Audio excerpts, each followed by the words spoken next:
스가랴서 1장 1절부터 오늘 17절까지 함께 보겠습니다.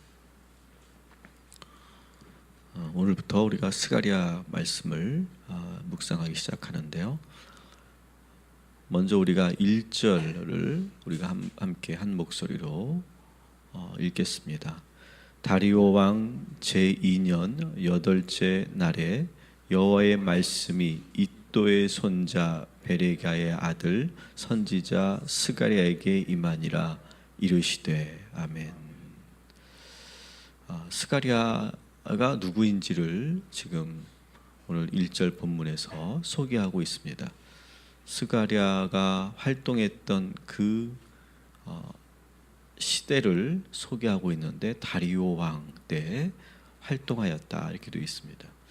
우리가 스가랴를 볼 때는 학개와 같이 비교해서 보는 것도 또 의미가 있습니다. 왜냐하면 같은 시대에 활동했던 그런 선지자죠. 그래서 학개 1장 1절에 보면 거기도 역시 다리오 왕 때 그는 다리오 왕 2년 6월 첫날에 사역을 시작했다. 하나님이 부르셨다. 이렇게 소개되고 있죠. 그 당시는 어떤 시대입니까? 이스라엘 백성들이 포로로 있다가 이제 다시 본국으로 귀환하는 그런 시기. 포로 시기도 몇 차례 이루어집니까? 세 차례 이루어지죠. 세 차례 포로로 귀환하는데 지금 이 학개와 스가랴는 1차 포로 귀환 때 이제 다시 예루살렘으로 귀환했던 그런 사람들 가운데 지금 하나님께서 스가랴와 학개를 지금 사용하시고 또 그들을 선지자로 부르시는 그런 장면이라고 볼 수 있습니다. 그 다시 돌아왔을 때는 아직 이스라엘에게 왕이 없었기 때문에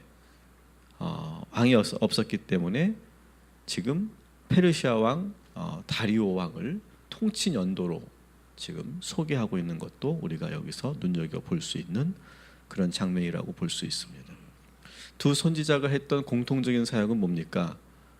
성전 재건을 돕는 일을 하게 됩니다. 이제 성전 재건을 하기 위해서 수룹바벨이 주도적으로 역할을 하면서 또 학개와 스가랴가 이제 처음에 성전 재건을 진행하다가 중단하게 되죠. 다시 그 성전 재건을 중단했던 것을 다시 독려하기 위해서 지금 학개와 스가랴가 활동하고 있는 것으로 이렇게 보시면 되겠습니다. 그래서 지금 아마 이 스가랴는 이또의 손자 베레기의 아들 이렇게 되어 있는데 이 이또는 누구냐면 스룹바벨과 함께 예루살렘으로 귀환할 때 같이 왔던 그러한 제사장 중에 한 명이다. 느헤미야 12장에 그것이 분명하게 소개되고 있죠. 그래서 아마 스가랴는 포로로 있을 때 페르시아에서 태어났고 어린 나이에 지금 할아버지를 따라서 아버지를 따라서 본국으로 돌아오는 그런 상황. 그리고 그가 예루살렘에 돌아와서 17년이 지난 후에 하나님께서 그에게 임하시면서 그러면서 선지자의 사역을 시작하는 그러한 시대적 배경을 가지고 있다라고 하는 것을 여러분들이 개론적으로 이해하시면 좋겠습니다. 하나님께서 이 스가랴에게 임하셔서 첫 번째 하신 말씀이 뭡니까? 2절 말씀 우리 함께 읽겠습니다. 여호와가 너희 조상들에게 심히 진노하였느니라. 아멘. 첫 번째 하나님께서 스가랴를 통해 하신 말씀, 내가 너희 조상들을 향해서 진노하였다. 이렇게 말씀하고 있죠. 스가랴는 거룩하고 정의로우신 하나님께서 조상들의 죄를 분명하게 물으셨다. 다시 말하면 지금 우리는 포로로 잡혀 있다가 다시 돌아왔는데 돌아와서 너희들이 정말로 잊지 말아야 될 것, 너희 조상들과 너희 할아버지와 너희 부모들이 어떠한 죄를 지었는지를 분명하게 기억하고, 그리고 그로 인해서 하나님께서 분명히 심판하셨고, 그리고 그 진노로 인해서 너희들이 포로 생활을 하게 된 것이다 라고 하는 것을 분명하게 이야기하면서 시작하고 있는 것이다, 이렇게 볼 수 있습니다. 왜 이 말씀으로 시작했을까? 저는 그렇게 생각합니다. 여러분, 우리 인간은요, 남이 잘못한 것은 잘 잊지를 못해요. 남이 잘못한 거는. 그런데 내가 잘못한 것은 금방 잊어버려요. 저도 그렇고 우리 모두가 다 대부분 그래요. 근데 여러분, 우리가 기억해야 될 것은 우리가 지난 과거에 있었던 그 모든 과오와 그 잘못, 그로 인해서 받은 하나님의 그 징계, 그것을 여러분 절대로 잊지 않는 저와 여러분이 되기를 주님의 이름으로 축원합니다. 우리가 지난날의 잘못을 잊지 말아야 돼요. 그리고 그때 그 잘못을 가슴에 새기고 다시는 그런 반복되는 죄를 짓지 않겠다라고 내가 계속해서 내 자신을 돌아보면서 그리고 깨어 있어야 하는 것이 우리 그리스도인인 줄 믿습니다. 우리가 회개하고 죄사함 받았다고 해서 싹 잊어버리는 것이 아니라 내가 죄를 지었고 그 죄로 인해서 징계를 받았고, 그렇지만 하나님께서 나의 죄를 용서해 주셨다는 그 모든 것을 우리는 기억해야 돼요. 지난날의 조상들의 그 잘못, 할아버지와 아버지의 그 과오를 너희는 절대로 잊지 말아라 라고 하는 말씀으로 오늘 스가랴 말씀은 시작하고 있다라고 하는 거예요. 여러분, 오늘 이 2절의 말씀을 여러분 깊이 묵상하시면서 오늘도 지금까지 살아오면서 내가 가졌던 그 실수, 그 잘못, 그것을 두 번 다시 반복하지 않도록 결단하는 오늘 이 아침이 되시기를 주님의 이름으로 축원합니다. 그때 일을 잊지 마세요. 오히려 누군가가 나에게 상처를 주고 누군가가 나에게 잘못을 한 거는 잊어도 좋아요. 그런데 내가 잘못한 것은 잊지 마세요. 그로 인해서 받은 징계 잊지 마세요. 오늘 더 그것을 생생하게 떠올리며 내가 죄책감에 짓눌리라는 것이 아니에요. 그로 인해서 우리는 죄사함을 받았지만, 그렇지만 다시는 그러한 반복된 죄를 지지 않겠다, 그렇게 결단하는 이 아침이 되시기를 주님의 이름으로 축원합니다. 3절 말씀 함께 읽겠습니다. 시작. 그러므로 너는 그들에게 말하기를 만군의 여호와께서 이처럼 이르시되 너희는 내게로 돌아오라. 만군의 여호와의 말이니라. 그리하면 내가 너희에게로 돌아가리라. 만군의 여호와의 말이니라. 아멘. 진노하신 것으로 끝나지 않고 다시 하나님께서 돌아가시겠다라고 하는 희망의 말씀을 또한 스가랴를 통해서 전합니다. 지난 과거의 잘못을 잊지 말고 잘못된 길로 돌이켜야 된다. 그래서 어떻게 합니까? 이제는 하나님께로 돌아와야 된다. 근데 여러분, 이것이 말처럼 쉽지 않습니다. 우리가 한번 죄의 습관이 들고, 그리고 지금까지 우리가 살아왔던 그 관성이 한번 이렇게 굳어지면 그것을 좀처럼 돌아가기가 너무너무 어려워요. 그래서 오늘 이 시간 우리가 나의 그 죄의 습관과 나의 이 관성을 완전히 무너뜨리는, 그리고 새롭게 내가 방향을 돌이켜서 하나님께로 돌아서기로 작정하는 그런 이 고백이 오늘 이 아침에 있게 되기를 주님의 이름으로 축원합니다. 여러분, 여호와께로 돌이키셔야 돼요. 방향을 바꾸셔야 돼요. 지금 내가 계속 가는 방향으로 계속 가게 되면 우리는 결국 낭떠러지로 떨어지고 말 거예요. 그러나 우리가 돌이키면, 하나님께로 돌이키면 어떻게 하신다고 합니까? 나도 너희에게로 돌아서겠다. 그래서 우리가 돌이킴으로 인해서 하나님과 우리가 조우하고 만나는 그런 복된 이 아침이 되시기를 주님의 이름으로 축원합니다. 4절 말씀 같이 있습니다. 시작. 너희 조상들을 본받지 말라.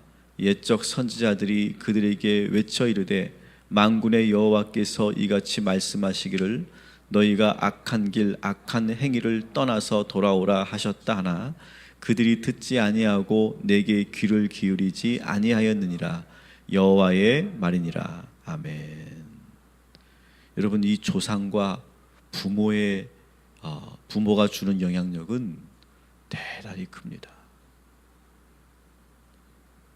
오늘 4절에서 너희 조상들을 본받지 말라 이 말씀을 하는데 왜 이렇게 말할까요? 너무너무 크기 때문에 그 영향력이, 그 죄의 영향력이 너무나 크기 때문에 그 조상들, 너희 부모의 그 잘잘못을 지금 본받지 말라 이렇게 말하는 거예요. 프로이드 심리학자는 그렇게 말하지 않습니까? 부모의 영향력은 자식에게 결정적이다 그렇게 말해요. 그냥 인간은 어떠냐? 부모의 그 영향력에서 벗어나지 못한다, 한마디로 말하면 그런 말이거든요. 그러나 저는 그렇게 생각하지 않습니다. 조상과 부모로부터 전해진 영향력이 무엇인지 여러분 먼저 아셔야 돼요. 나는 우리 부모로부터 어떠한 영향력을 받았는가, 특별히 내가 지금 벗어나야 하는데 벗어나지 못하고 있는 그 영향력이 무엇인가, 그것이 얼마나 강력하게 나를 붙잡고 있었는가, 여러분 그것을 먼저 아시기 바랍니다. 그걸 먼저 알아야 우리가 벗어날 수 있어요. 근데 우리는 그냥 알지 못한 채, 의식하지 못한 채 그냥 그렇게 부모의 영향력 속에 우리가 빠져 있을 때가 많아요. 여러분 오늘 묵상하시면서 그 부모의 영향력이 무엇인지를 알게 되기를 주님의 이름으로 축원합니다. 그것이 얼마나 나를 강력하게 붙잡고 있었는지를 여러분 알게 되기를 바랍니다. 그리고 하나님의 도우심을 구하세요. 하나님이 도와주시면 그 영향력으로부터 벗어나게 될 줄 믿습니다. 말씀처럼 선지자들이 외쳐 부르짖는 말씀을 듣고, 오늘 4절에 보니까 옛적 선지자들이 그들에게 외쳐 이뤘다 이렇게 말하지 않습니까? 지금 부르짖고 있는 거예요. 너희 조상들로부터 벗어나라, 본받지 말라, 너희 부모의 잘못된 영향력으로부터 벗어나고 그리고 거기서 뛰쳐나와라, 일탈해라 라고 지금 계속 선지자들이 말하고 있는 거예요. 오늘 이 말씀을 여러분 들으시면서 또 저의 이 선포의 말을 들으면서 오늘 이 시간 예수의 이름으로 그 부모로부터, 그 조상들로부터 이제 나를 올가매고 있는 그 모든 영향력으로부터 벗어나게 되기를 주님의 이름으로 축원합니다. 다시 선포합니다. 나사렛 예수 그리스도의 이름으로 명하노니 여러분 삶 속에 여러분을 올가매고 있는 그 조상의 영향력, 그 부모의 영향력으로부터 떠나가게 되기를 주님의 이름으로 축원합니다. 오늘 이 스가랴 선지자는 스가랴 말씀은 학개와 같이 비교해서 보면 좋다 이렇게 말씀드렸죠. 둘 다 이 성전 재건에 대한 그러한 하나님의 말씀을 대언하고 있어요. 아까도 말씀드렸던 것처럼 이제 포로로 있다가 귀환해서 성전 재건을 하다가 포기했어요. 중간에 포기하고 지금 약 한 14년이 흐른 그런 상황에서 다시 성전 재건을 이야기하는데, 학개서는 성전 재건에 대해서 직접적인 표현을 합니다. 직접적인 이 성전 재건에 대해서 표현하는데, 같은 시대에 활동했던 이 스가랴는 성전 재건이라고 하는 주제는 똑같지만 다양한 환상과 예언을 통해서, 상징적인 여러 가지 표현을 통해서 그렇게 하나님의 뜻을 전하고 있는 것이 학개와 스가랴의 그런 차이라고 이렇게 볼 수 있습니다. 오늘 이 스가랴 말씀은 모두 한 8개의 환상을 먼저 소개하고 있어요. 1장부터 6장까지 8개의 환상을 소개하고 있고, 또 7장부터 8장까지는 4개의 설교가 준비되어 있고, 또 뒤에 9장부터 14장까지는 경고의 말씀, 2가지 경고의 말씀으로 이렇게 구성되어 있는 것이 스가랴 말씀이다 이렇게 볼 수 있어요. 오늘 우리가 보게 되는 7절부터 17절까지의 말씀은 첫 번째 환상에 해당되는데, 그 8개의 환상을 우리가 보게 될 텐데 그 환상들에 대해서 그 패턴을 보면 이렇게 되어 있어요. 먼저 서론적인 그 환상을 시작할 때 서론적인 말씀이 나오고, 그 다음에 스가랴가 환상을 봅니다. 그리고 스가랴가 보는 환상을 쭉 아주 자세하게 세밀하게 묘사를 하고, 그리고 선지자가, 그 스가랴 선지자가 그 환상의 뜻이 무엇인지를 묻습니다. 그럼 그때 천사가 그 환상의 의미를 설명하는 그런 패턴으로 되어 있는 것을 우리가 보게 됩니다. 한번 우리 7절부터 17절까지 좀 길지만 우리 함께 보도록 하겠습니다. 같이 한번 읽습니다. 다리오 왕 제2년 11째 달 곧 스바돌 24일에 이또의 손자 베레기야의 아들 선지자 스가랴에게 여호와의 말씀이 임하니라. 내가 밤에 보니 한 사람이 붉은 말을 타고 골짜기 속 화석나무 사이에 섰고, 그 뒤에는 붉은 말과 자줏빛 말과 백마가 있기로, 내가 말하되 내 주여 이들이 무엇이니이까 하니, 내게 말하는 천사가 내게 이르되 이들이 무엇인지 내가 내게 보이리라 하니, 화석류 나무 사이에 선 자가 대답하여 이르되 이는 여호와께서 땅에 두루 다니라고 보내신 자들이니라. 그들이 화석나무 사이에 선 여호와의 천사에게 말하되 우리가 땅에 두루 다녀보니 온 땅이 평안하고 조용하더이다 하더라. 여호와의 천사가 대답하여 이르되 만군의 여호와여, 여호와께서 언제까지 예루살렘과 유다 성읍들을 불쌍히 여기지 아니하시려 하나이까? 이를 노하신 지 70년이 되었나이다 하매, 여호와께서 내게 말하는 천사에게 선한 말씀, 위로하는 말씀으로 대답하시더라. 내게 말하는 천사가 내게 이르되 너는 외쳐 이르기를 만군의 여호와의 말씀에 내가 예루살렘을 위하여 시온을 위하여 크게 질투하며 안일한 여러 나라들 때문에 심히 진노하나니, 나는 조금 노하였거늘 그들은 힘을 내어 고난을 더하였음이니라. 그러므로 여호와가 이처럼 말하노라. 내가 불쌍히 여김으로 예루살렘이 돌아왔은즉 내 집이 그 가운데 건축되리니 예루살렘 위에 먹줄이 쳐지리라. 만군의 여호와의 말이니라. 그가 다시 외쳐 이르기를 만군의 여호와의 말씀에 나의 상업들이 넘치도록 다시 풍부할 것이며, 여호와가 다시 시온을 위로하며 다시 예루살렘을 택하리라 하라 하니라. 아멘. 이 첫 번째 환상은 스가랴가 밤에 환상을 보고 있는데, 그 환상의 내용을 좀 우리가 들여다보면 한 사람이 붉은 말을 타고 골짜기 속 화석나무 사이에 서 있다, 이렇게 되어 있어요. 이 붉은 말을 탄 사람은 11절에 보니까 여호와의 사자다, 이렇게 소개되고 있습니다.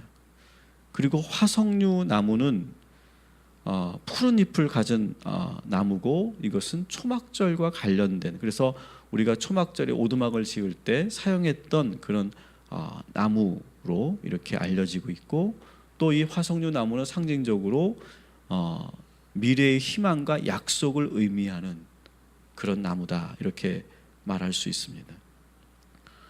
그래서 이 화석류 나무 사이에 서 있었다라고 하는 것은 이것은 회복을 의미하는, 바벨론 포로에서 이제는 회복을 의미하는 그런 장면이다, 이렇게 말할 수 있고, 그리고 말 탄 사람 뒤에는 홍마와 자마와 백마가 있는데 그 말 위에도 이제 기사들이 타고 있는 장면을 우리가 보게 됩니다. 이들은 여호와의 사자가 거느리고 있는 천사들이 그 뒤에 있는 것으로 보여지죠. 전반적인 이 환상의 모습은 어떻습니까? 전반적인 환상의 모습은 상당히 긍정적인 그런 환상의 모습을 보게 되죠. 그래서 13절에 보니까 선한 말씀, 위로의 말씀으로 대답한다, 이렇게 소개되고 있습니다. 저는 오늘 우리가 이 말씀, 이 스가랴의 환상을 보면서 오늘 아침에 하나님께서 저희들에게도 좋은 환상을 허락하여 주실 줄 믿습니다. 선한 말씀, 위로의 말씀이 되는 그런 환상을 우리 모두에게 오늘 이 시간 보여주시고, 그리고 꼭 우리는 보게 되기를 주님의 이름으로 축원합니다. 그래서 모든 것을 회복해 주시겠다라고 하는 그런 메시지였죠. 여러분, 저는 오늘 이 말씀을 묵상하면서 이런 고백을 제가 이 설교 원고에 썼어요. 모든 것은 다 풀리게 돼 있는 줄 믿습니다. 다 결국은 하나님의 뜻대로 모든 것은 다 해결되고 풀리고 회복되고 온전하게 되는 줄 믿습니다. 그렇게 70년 동안 그렇게 비참한 그런 포로의 삶을 살았죠.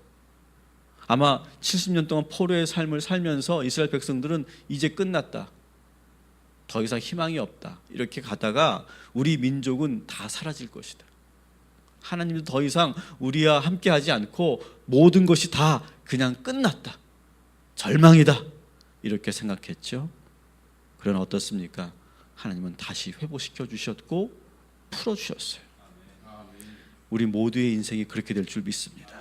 결국은 모두 풀리게 될 줄 믿습니다. 모든 것이 해결되게 될 줄 믿습니다.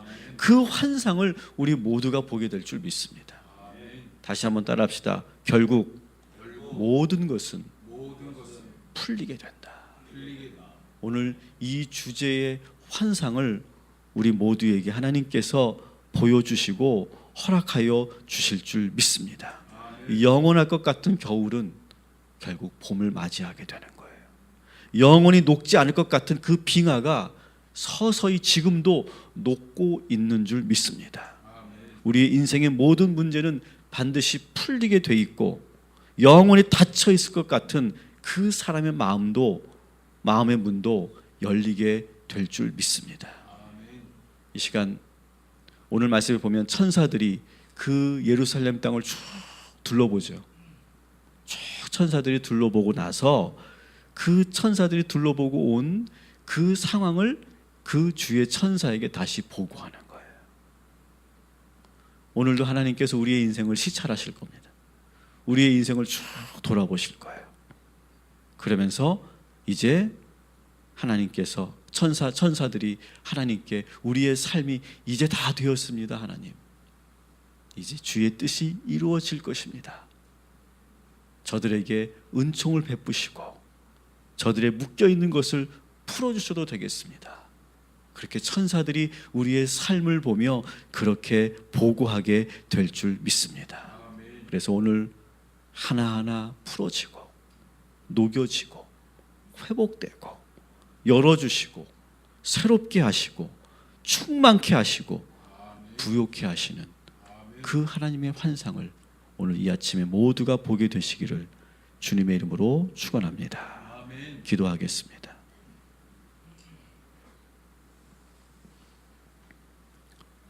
천사에게 말하되 우리가 땅에 두루 다녀 보니 온 땅이 평안하고 조용하더이다.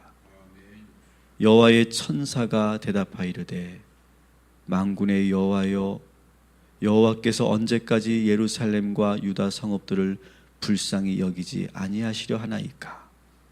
이를 노하신 지 70년이 되었나이다. 하나님, 우리의 삶이 묶여있지만 결국 70년이 묶여있든 100년이 묶여있지만 결국은 우리의 삶은 녹아지고 풀어지고 회복될 줄 믿습니다. 오늘 이 환상의 말씀을 우리가 먼저 묵상할 때 주여 우리에게도 환상을 보여주시옵시고 그 꿈을 보여주시옵시고 하나님의 계획하심을 보게 되는 이 아침이 되게 하여 주옵소서. 저들에게 평안의 말씀, 위로의 말씀이 임하게 하여 주시옵시고 그렇게 되기 위해서 하나님의 그 진노하심을 기억하게 하시고 돌이키게 하시고 그리고 조상들을 본받지 않는 결단하는 이 아침이 되게 하여 주시옵소서. 오늘도 변함없이 우리가 희강이를 위해서, 그의 가정을 위해서 기도합니다. 묶여 있는 것 같지만 풀어져 가고 있는 줄 믿습니다. 녹아지고 있는 줄 믿습니다. 우리 희강이의 그 몸과 마음과 육신이 회복되어져 가는 줄 믿습니다. 보이지 않지만 하나님께서 그 손길로 인도하여 주시는 줄 믿습니다. 그 가정에 그 매여 있는 것들, 묶여 있는 것들 완전히 풀어주시고 회복시키셔서 우리 동탄 꿈의 교회의 산 증거가 되게 하시고 살아계신 하나님의 표적이 되는 가정 되게 하여 주시옵소서. 하나님, 우리 모든 성도들 이제 연말이 되면서 분주하고 바쁩니다. 건강으로 지켜주시옵시고 우리 자신의 감정과 우리의 마음과 생각을 잘 지키게 하여 주옵시고, 그리고 하나님이 주시는 지혜로 열심히 끝까지 마무리를 잘하는 우리 성도들 되게 하시며, 오늘 이 말씀을 들은 우리 모든 전교인들 주의 환상을 보게 하여 주시옵소서. 예수님의 이름으로 기도합니다. 아멘.